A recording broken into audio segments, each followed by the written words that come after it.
तो देखो, जब हम अपनी चारों तरफ देखते हैं तो हमें दो ही चीजें दिखती हैं। एक वो जो लिविंग है और दूसरी वो जो नॉन लिविंग है। अब सवाल ये आता है कि आखिर ऐसी क्या चीज है जो एक ऑर्गेनिज्म को लिविंग बनाती है। इसका सीधा सा जवाब है सेल। सेल ही हर लिविंग ऑर्गेनिज्म की बेसिक यूनिट है। जितने भी ऑर्गेनिज्म हैं वो सब सेल से मिलकर बने होते हैं। कुछ तो सिर्फ एक ही सेल के बने होते हैं जिन्हें हम यूनिसेलुलर कहते हैं, और हमारे जैसे ऑर्गेनिज्म बहुत सारे सेल से बने होते हैं जिन्हें मल्टी सेलुलर कहा जाता है। अब अगर बात करें कि सेल क्या है, तो यूनिसेलुलर ऑर्गेनिज्म अकेले ही अपनी पूरी लाइफ जी सकते हैं और जीवन के सारे जरूरी काम कर सकते हैं। इसका मतलब यह है कि सेल से कम कुछ भी हो तो उसे पूरी तरह लिविंग नहीं कहा जा सकता। इसीलिए सेल ही किसी भी जीव की फंडामेंटल स्ट्रक्चरल और फंक्शनल यूनिट है। सबसे पहले एंटोनी वॉन ल्यूवेनहॉक ने एक लाइव सेल को देखा और उसे डिस्क्राइब किया था। उसके बाद रॉबर्ट ब्राउन ने न्यूक्लियस की खोज की। जैसे जैसे माइक्रोस्कोप और बेहतर हुए और इलेक्ट्रॉन माइक्रोस्कोप आया तो हमें सेल के अंदर के सारे स्ट्रक्चर्स साफ दिखने लगे। अब आते हैं सेल थ्योरी पर। 1838 में एक जर्मन बॉटनिस्ट थे, मैथियास श्लेडेन। उन्होंने बहुत सारे प्लांट्स को देखा और बताया कि सारे प्लांट्स अलग अलग तरह के सेल से बने होते हैं जो मिलकर टिश्यूज बनाते हैं। लगभग उसी समय 1839 में एक ब्रिटिश जूलॉजिस्ट थियोडोर श्वान ने एनिमल सेल्स की स्टडी की।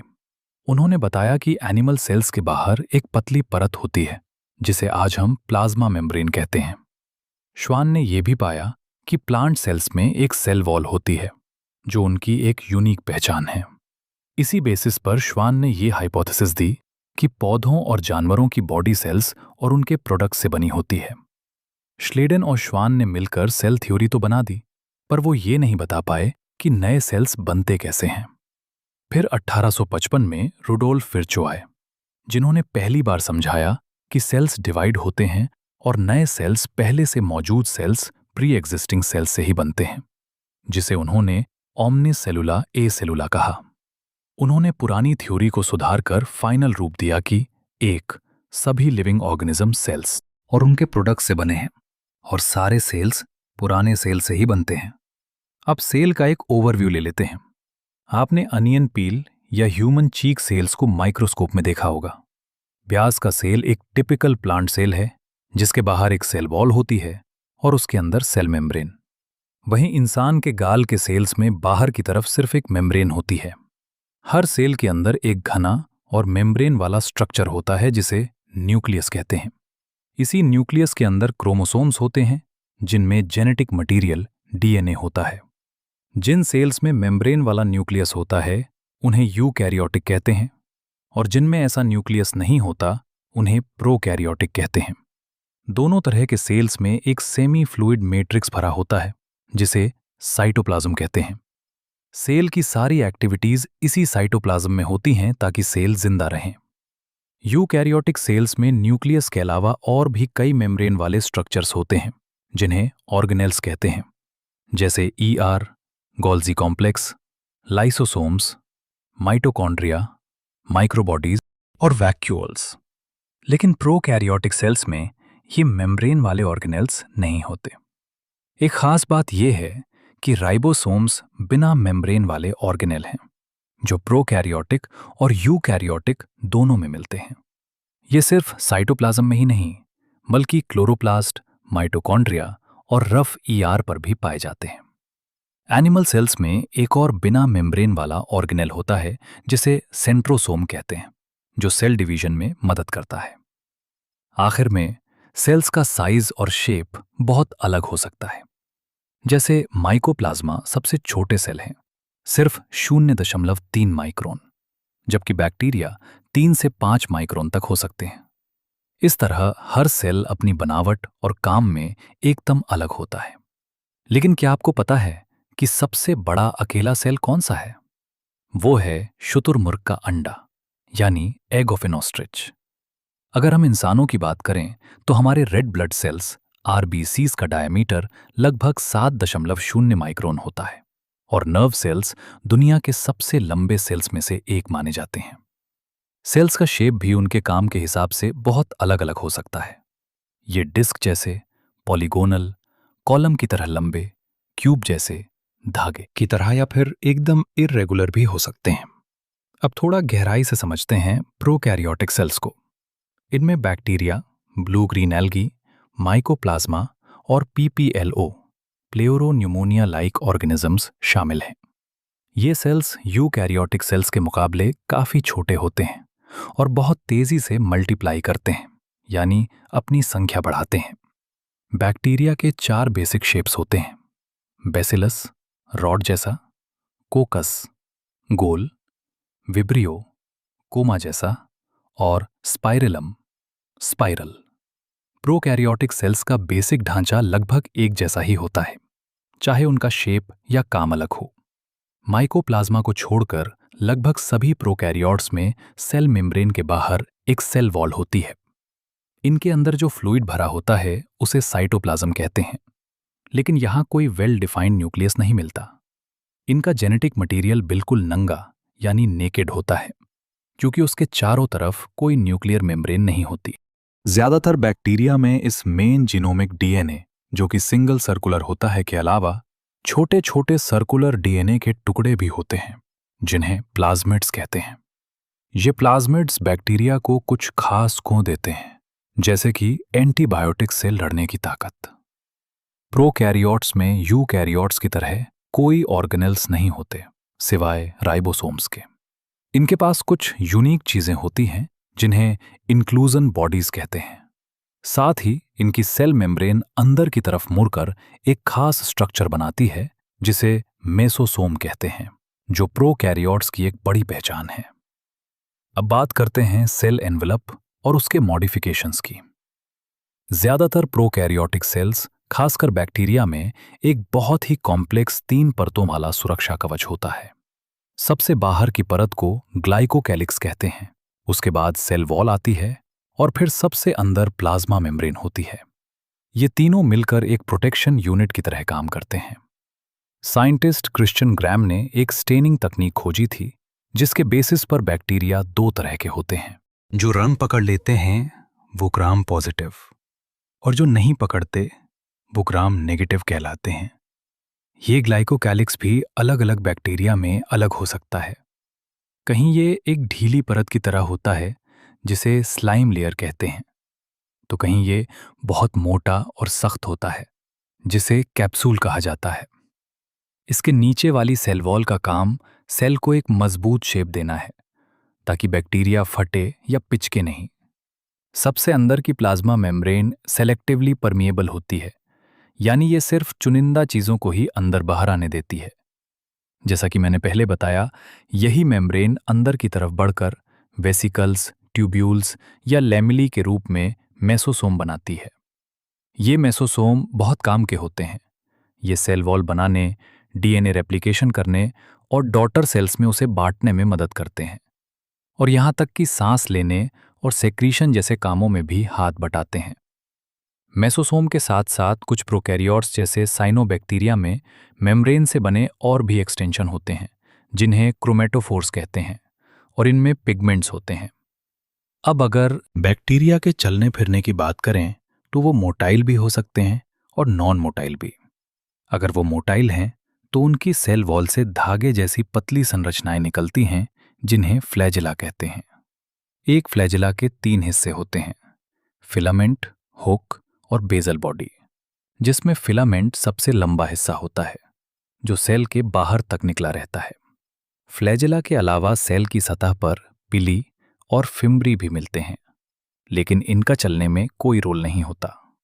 पिली ट्यूब जैसे होते हैं, जो स्पेशल प्रोटीन के बने होते हैं, जबकि फिम्ब्री छोटे बालों जैसे रेशे होते हैं, जो बैक्टीरिया को चट्टानों या होस्ट टिश्यू से चिपकने में मदद करते हैं। अब प्रोकैरियोट्स के राइबोसोम्स को देखें, तो ये प्लाज्मा मेम्ब्रेन से जुड़े होते हैं, और इनका साइज लगभग 15 नैनोमीटर बाई 20 नैनोमीटर होता है। ये 2 यूनिट्स 50S और 30S से मिलकर बनते हैं, जो साथ मिलकर 70S राइबोसोम बनाते हैं। राइबोसोम का मुख्य काम प्रोटीन बनाना है। कभी कभी बहुत सारे राइबोसोम्स एक ही mRNA से जुड़ जाते हैं और एक चेन बना लेते हैं, जिसे पॉलीराइबोसोम या पॉलीसोम कहते हैं। यही पॉलीसोम आगे चलकर mRNA को प्रोटीन्स में बदल देते हैं। सेल के अंदर जो बचा हुआ सामान स्टोर होता है उसे इंक्लूजन बॉडीज कहते हैं।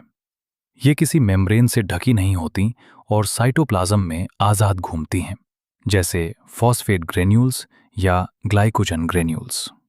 कुछ खास बैक्टीरिया जैसे ब्लू ग्रीन और पर्पल फोटोसिंथेटिक बैक्टीरिया में गैस वैक्यूओल्स भी मिलते हैं। अब चलते हैं यूकैरियोटिक सेल्स की तरफ। इनमें प्रोटिस्टा, प्लांट्स, एनिमल्स और फंजाई शामिल हैं। यहाँ साइटोप्लाज्म बहुत ही व्यवस्थित होता है, क्योंकि इसमें मेम्ब्रेन से घिरे हुए अलग अलग कमरे यानी ऑर्गेनल्स होते हैं। इनके पास एक प्रॉपर न्यूक्लियस होता है जिसके चारों तरफ न्यूक्लियर एनवेलप मिलता है। साथ ही इनमें चलने फिरने के लिए कॉम्प्लेक्स स्ट्रक्चर्स और सेल को ढांचा देने के लिए साइटोस्केलेटन भी होता है। इनका जेनेटिक मटेरियल क्रोमोसोम्स के रूप में ऑर्गेनाइज्ड रहता है। याद रखिए कि सारे यूकैरियोटिक सेल्स एक जैसे नहीं होते। प्लांट सेल्स में सेल वॉल, प्लास्टिड्स और एक बड़ा सेंट्रल वैक्यूल होता है, जो एनिमल सेल्स में नहीं मिलता। वहीं एनिमल सेल्स में सेंट्रियोल्स होते हैं, जो लगभग सभी प्लांट सेल्स में गायब होते हैं। आखिर में बात करते हैं सेल मेम्ब्रेन की। इसका सही स्ट्रक्चर 1950 के दशक में इलेक्ट्रॉन माइक्रोस्कोप आने के बाद ही समझ आया। ह्यूमन आरबीसीज की स्टडी से पता चला कि सेल मेम्ब्रेन मुख्य रूप से लिपिड्स और प्रोटीन्स की बनी होती है। इसमें लिपिड्स की दो परतें होती हैं, बिलायर, जहां लिपिड का सिर बाहर की तरफ और पूंछ अंदर की तरफ होती है। इससे यह पक्का हो जाता है कि लिपिड की हाइड्रोफोबिक पूंछ पानी वाले माहौल से बची रहे। लिपिड्स के अलावा इसमें कोलेस्ट्रॉल भी होता है। प्रोटीन्स और कार्बोहाइड्रेट्स का रेशियो अलग अलग सेल्स में बदलता रहता है। जैसे इंसान के एरिथ्रोसाइट आरबीसी की मेम्ब्रेन में लगभग 52% प्रोटीन और 40% लिपिड होता है। मेम्ब्रेन के प्रोटीन्स दो तरह के होते हैं, पेरिफेरल जो सतह पर होते हैं और इंटीग्रल जो मेम्ब्रेन के अंदर धसे होते हैं। इसे ही फ्लूइड मोज़ेक मॉडल कहा जाता है, जो मेम्ब्रेन की इस अनोखी बनावट को समझाता है। प्लाज्मा मेम्ब्रेन के स्ट्रक्चर को और अच्छे से समझाने के लिए 1972 में सिंगर और निकोलसन ने एक मॉडल दिया, जिसे फ्लूइड मोज़ेक मॉडल कहते हैं, और आज यही सबसे ज्यादा माना जाता है। इस मॉडल के मुताबिक जो लिपिड की लेयर होती है वो क्वासी फ्लूइड नेचर की होती है, यानी वो एकदम ठोस नहीं बल्कि थोड़ी तरल जैसी होती है। इसी वजह से प्रोटीन्स इस लिपिड की लेयर में इधर उधर मूव कर पाते हैं, और प्रोटीन की इसी हलचल को मेम्ब्रेन की फ्लूइडिटी कहते हैं। मेम्ब्रेन का ये लचीलापन सेल ग्रोथ, इंटरसेल्यूलर जंक्शंस बनाने, सिक्रीशन करने, एंडोसाइटोसिस और सेल डिवीजन जैसे कामों के लिए बहुत ज़रूरी है। प्लाज्मा मेम्ब्रेन का सबसे इंपॉर्टेंट काम है मॉलिक्यूल्स का ट्रांसपोर्ट करना। ये मेम्ब्रेन सिलेक्टिवली परमिएबल होती है, जिसका मतलब है कि ये सिर्फ कुछ ही मॉलिक्यूल्स को अपने पार जाने देती है। बहुत सारे मॉलिक्यूल्स बिना किसी एनर्जी के मेम्ब्रेन के पार चले जाते हैं, जिसे पैसिव ट्रांसपोर्ट कहते हैं। जैसे कि न्यूट्रल सॉल्यूट्स सिंपल डिफ्यूजन के जरिए ज्यादा कॉन्सेंट्रेशन से कम कॉन्सेंट्रेशन की तरफ चले जाते हैं। पानी भी इसी तरह अपनी ज्यादा मात्रा से कम मात्रा की तरफ मूव करता है, जिसे हम ऑस्मोसिस कहते हैं। लेकिन जो पोलर मॉलिक्यूल्स होते हैं वो लिपिड की नॉन पोलर लेयर से सीधे पार नहीं जा सकते, इसलिए उन्हें पार कराने के लिए मेम्ब्रेन में मौजूद कैरियर प्रोटीन्स की मदद लेनी पड़ती है। कभी कभी आयंस को कम कॉन्सेंट्रेशन से ज्यादा कॉन्सेंट्रेशन की तरफ, यानी अगेंस्ट द कॉन्सेंट्रेशन ग्रेडियंट भेजा जाता है। इस काम में एनर्जी खर्च होती है और इसे एक्टिव ट्रांसपोर्ट कहते हैं, जैसे कि Na+ के प्लस पंप। अब बात करते हैं सेल वॉल की। फंजाई और पौधों की प्लाज्मा मेम्ब्रेन के बाहर एक नॉन लिविंग और सख्त परत होती है, जिसे सेल वॉल कहते हैं। सेल वॉल न केवल सेल को एक मजबूत शेप देती है, बल्कि उसे मैकेनिकल डैमेज और इन्फेक्शन से भी बचाती है। ये सेल्स के बीच आपस में बातचीत करने में मदद करती है और फालतू के बड़े मॉलिक्यूल्स को अंदर आने से रोकती है। अलग अलग जीवों में ये अलग चीजों की बनी होती है, जैसे एल्गी की cell wall cellulose, galactans, mannans और कैल्शियम कार्बोनेट जैसे मिनरल से बनी होती है। जबकि दूसरे पौधों में ये सेलुलोज, हेमीसेलुलोज, पेक्टिन और प्रोटीन्स की बनी होती है। एक जवान प्लांट सेल की जो सबसे पहली दीवार बनती है उसे प्राइमरी वॉल कहते हैं, जिसमें ग्रोथ करने की काबिलियत होती है। जैसे जैसे सेल मैच्योर होता है, ये दीवार पतली होने लगती है और सेल के अंदर की तरफ सेकेंडरी वॉल बनने लगती है। दो पड़ोसी सेल्स की दीवारों के बीच एक परत होती है जिसे मिडल लैमिला कहते हैं। रूप से कैल्शियम पेक्टेट की बनी होती है जो पड़ोसी सेल्स को आपस में चिपका कर रखती है।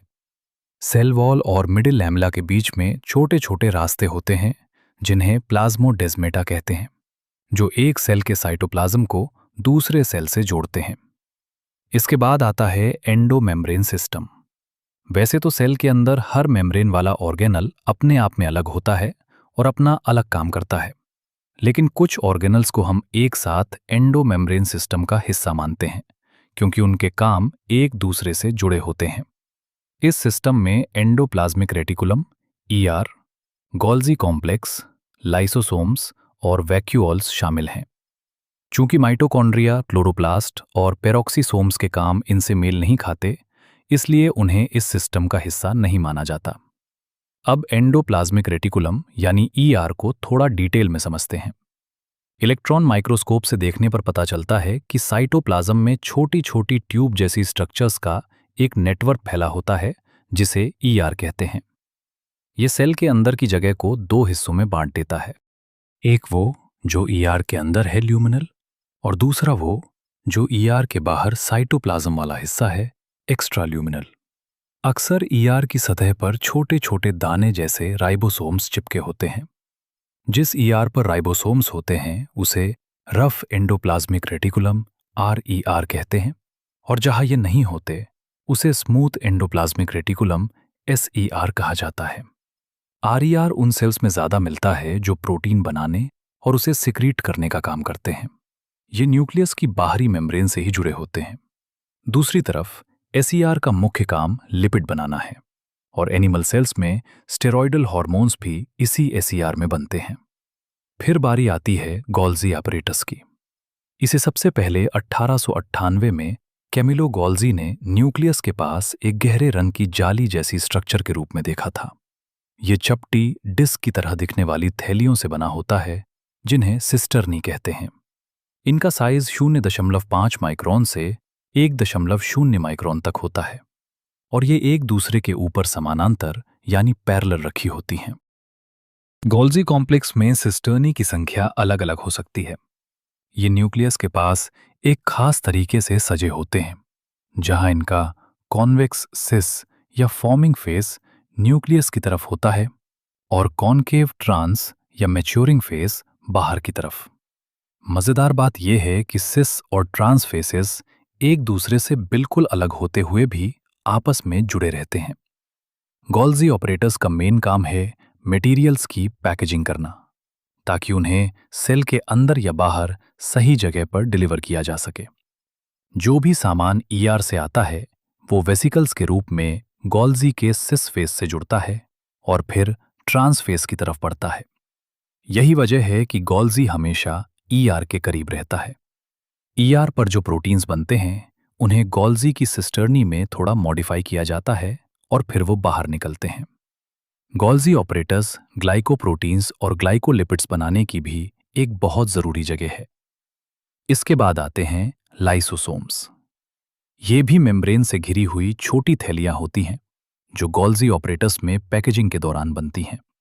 इनके अंदर बहुत सारे डाइजेस्टिव एंजाइम्स जैसे हाइड्रोलिसिस, लाइपीसिस, प्रोटीएजेस भरे होते हैं जो एसिडिक पीएच पर एक्टिव होते हैं। ये एंजाइम्स कार्बोहाइड्रेट, प्रोटीन, लिपिड और यहां तक कि न्यूक्लिक एसिड को भी पचाने की ताकत रखते हैं। वैक्यूल्स की बात करें तो ये साइटोप्लाज्म के अंदर मेम्ब्रेन से घिरी हुई खाली जगह जैसे होते हैं। इनमें पानी, सैप, एक्सक्रीटोरी प्रोडक्ट्स और ऐसी चीजें होती हैं जो सेल के काम की नहीं हैं। इसकी मेम्ब्रेन को टोनोप्लास्ट कहते हैं। प्लांट सेल्स में ये वैक्यूल सेल का 90% हिस्सा घेर सकते हैं। पौधों में टोनोप्लास्ट आइंस को लो कॉन्सेंट्रेशन से हाई कॉन्सेंट्रेशन की तरफ वैक्यूल के अंदर भेजने में मदद करता है। अमीबा जैसे जीवों में कॉन्ट्रैक्टाइल वैक्यूअल होता है जो एक्सक्रीशन में काम आता है, और कई प्रोटिस्ट में फूड वैक्यूअल मिलते हैं जो खाने को पचाने के काम आते हैं। अब बात करते हैं माइटोकॉन्ड्रिया की। इन्हें बिना स्टेन किए माइक्रोस्कोप में आसानी से नहीं देखा जा सकता। इनका नंबर सेल की एक्टिविटी पर डिपेंड करता है। ये आमतौर पर सॉसेज या सिलेंडर के शेप के होते हैं। इनका डायामीटर 0.5 और लेंथ 1 से 4 माइक्रोन तक होता है। माइटोकॉन्ड्रिया एक डबल मेम्ब्रेन वाला स्ट्रक्चर है, बाहरी मेम्ब्रेन और अंदरूनी मेम्ब्रेन। अंदर की मेम्ब्रेन के अंदर जो फ्लूइड होता है उसे मैट्रिक्स कहते हैं, और इसी मेम्ब्रेन में अंदर की तरफ बहुत सारे मोड़ होते हैं जिन्हें क्रिस्टी कहा जाता है। ये क्रिस्टी सरफेस एरिया को बढ़ाते हैं ताकि ज्यादा काम हो सके। माइटोकॉन्ड्रिया एरोबिक रेस्पिरेशन की जगह है और ये एटीपी के रूप में एनर्जी बनाते हैं। इसीलिए इन्हें सेल का power house of the cell कहा जाता है। इनके पास अपना खुद का सर्कुलर डीएनए, कुछ आरएनए और 70 एस राइबोसोम्स भी होते हैं, जिससे ये अपने कुछ प्रोटीन्स खुद बना सकते हैं। ये फिजन के जरिए डिवाइड होते हैं।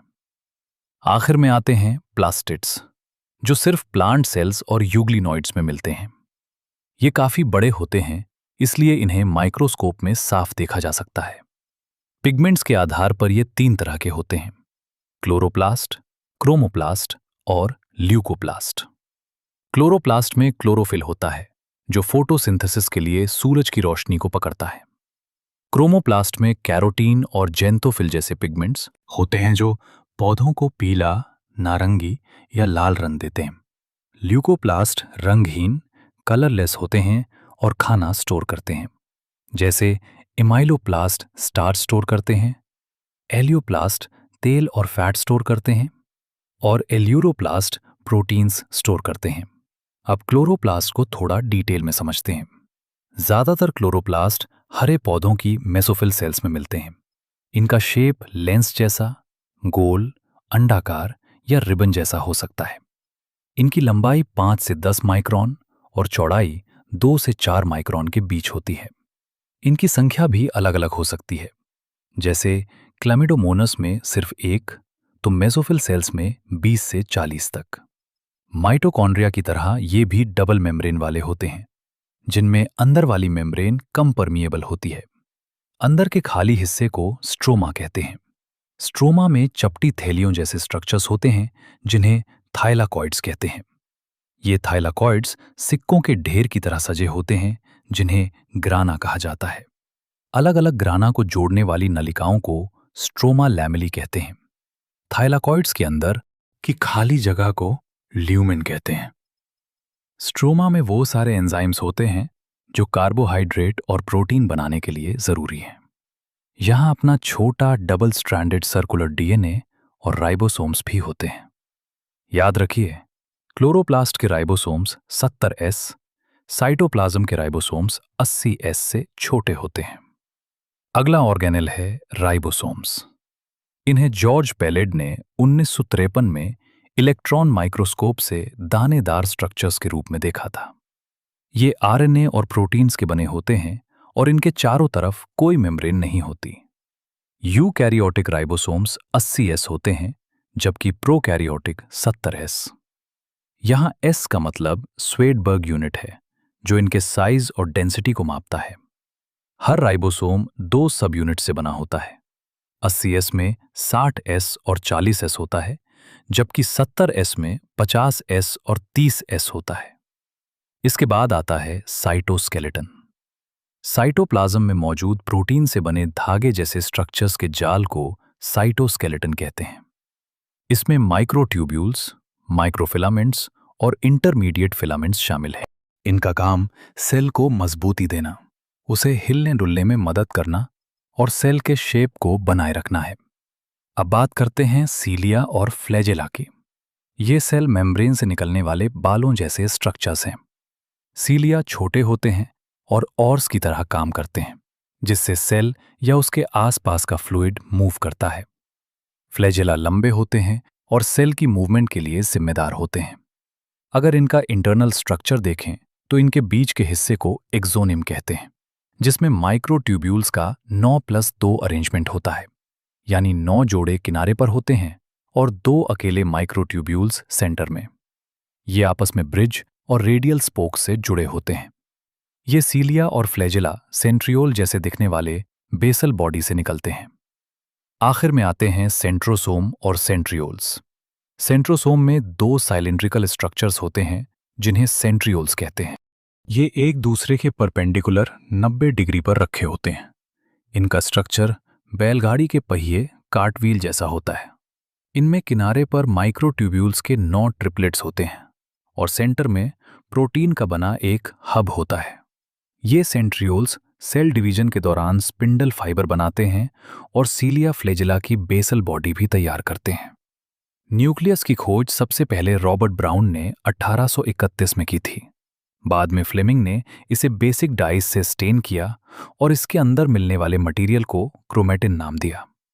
जब सेल डिवाइड नहीं हो रहा होता इंटरफेज, तब न्यूक्लियस के अंदर धागे जैसा एक जाल फैला होता है जिसे न्यूक्लियोप्रोटीन फाइबर्स या क्रोमेटिन कहते हैं। इसके अलावा इसमें न्यूक्लियर मैट्रिक्स और एक या ज्यादा गोल संरचनाएं होती हैं जिन्हें न्यूक्लियोली कहते हैं। न्यूक्लियस के चारों तरफ 2 मेम्ब्रेन का एक कवर होता है जिसे न्यूक्लियर एनवेलप कहते हैं। इन दोनों मेम्ब्रेन के बीच की खाली जगह को पेरीन्यूक्लियर स्पेस कहा जाता है। बाहरी मेम्ब्रेन अक्सर एंडोप्लाज्मिक रेटिकुलम से जुड़ी होती है और उस पर राइबोसोम्स भी मिलते हैं। न्यूक्लियर एनवेलप में छोटे छोटे छेद होते हैं जिन्हें न्यूक्लियर पोर कहते हैं, जहां से आरएनए और प्रोटीन्स न्यूक्लियस और साइटोप्लाज्म के बीच आ जा सकते हैं। न्यूक्लियस के अंदर के फ्लूइड को न्यूक्लियोप्लाज्म कहते हैं। न्यूक्लियोलस वो जगह है जहां राइबोसोमल आरएनए आरआरएनए बनता है और ये उन सेल्स में बड़े और ज्यादा होते हैं जो प्रोटीन बनाने का काम ज्यादा करते हैं। सेल डिवीजन के समय क्रोमेटिन धागे आपस में सिमटकर क्रोमोसोम्स बना लेते हैं। क्रोमेटिन में डीएनए, कुछ basic proteins, histones, non histone proteins और आरएनए होता है। इंसान के एक सिंगल सेल में लगभग 2 मीटर लंबा डीएनए का धागा होता है जो 46 क्रोमोसोम्स 23 जोड़े में बटा रहता है। हर क्रोमोसोम में एक मुख्य खिंचाव या दबा हुआ हिस्सा होता है जिसे सेंट्रोमियर कहते हैं। इसके किनारे पर डिस्क के आकार की संरचनाएं होती हैं जिन्हें काइनेटोकोर्स कहते हैं। सेंट्रोमियर की पोजीशन के आधार पर क्रोमोसोम्स 4 तरह के होते हैं। मेटासेंट्रिक, इसमें सेंट्रोमियर बिल्कुल बीच में होता है जिससे क्रोमोसोम की दोनों आर्म्स बराबर होती हैं। सब मेटासेंट्रिक, इसमें सेंट्रोमियर बीच से थोड़ा हटकर होता है जिससे एक भुजा छोटी और एक बड़ी हो जाती है। एक्रोसेंट्रिक, इसमें सेंट्रोमियर बिल्कुल किनारे के पास होता है जिससे एक भुजा बहुत ज्यादा छोटी और दूसरी बहुत लंबी होती है। टेलोसेंट्रिक, इसमें सेंट्रोमियर बिल्कुल आखिरी यानी टर्मिनल पर होता है। कभी कभी कुछ क्रोमोसोम्स में एक और खिंचाव होता है जिसे सेकेंडरी कंस्ट्रिक्शन कहते हैं, जो क्रोमोसोम के एक छोटे हिस्से को सैटेलाइट जैसा लुक देता है।